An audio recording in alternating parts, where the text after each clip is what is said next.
In this video, I'll be discussing why Startup Company is a great example of using games as learning tools and why it's the best game for teaching business principles. The first time I sat down to play Startup Company, I admit I was completely overwhelmed. There was a huge amount of information being thrown at me and I did not know what to do with it. My company went bust after 3 days of being live and I left the game to collect dust. However, more than a year later, after giving the game another chance, I consider it to be one of the most underappreciated games of 2020. The game centers around you, a plucky young entrepreneur who has decided to launch their first startup.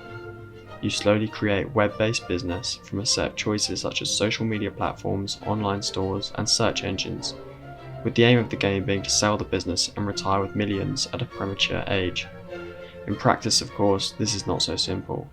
And as I explain why, you will understand just how powerful of a learning tool this game can be for you, your children, or your students. In your first few days of the game, your objectives are to grow a productive workplace.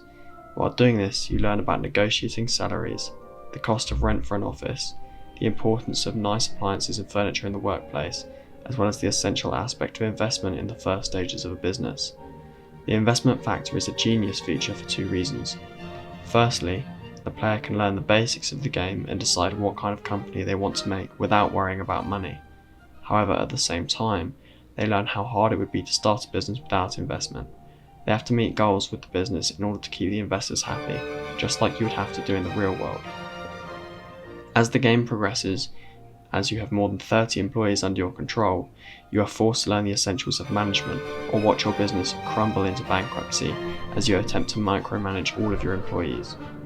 You begin to hire managers and human resources in order to manage your workplace for you, while you set macro targets for production and focus on the bigger picture of your website.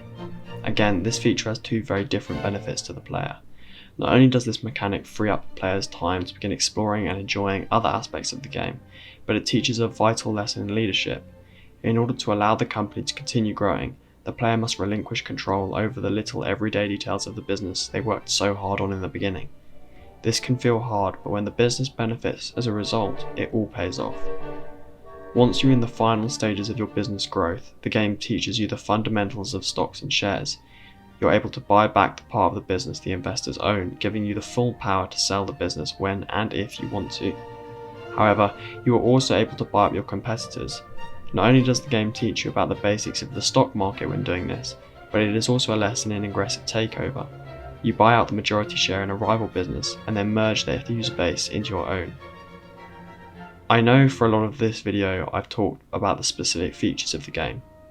What I'm trying to convey is both the simplistic, addictive nature of the game, combined with its educational base, turns it into an ideal learning tool. This is a game that a 12-year-old could play and master given time. They would not even realise the potential of how much they're learning as they binge out hour after hour. But by the time they're done, they would have learned a fair amount of the syllabus of a GCSE business course. This is why I think this game is one of the best examples of games being used for education that was produced in the last year. Thank you for watching the video. Please subscribe if you liked it, as I'm still trying to grow the channel. And if you have any recommendations on how I can improve the channel, leave them in the comments and I will do them.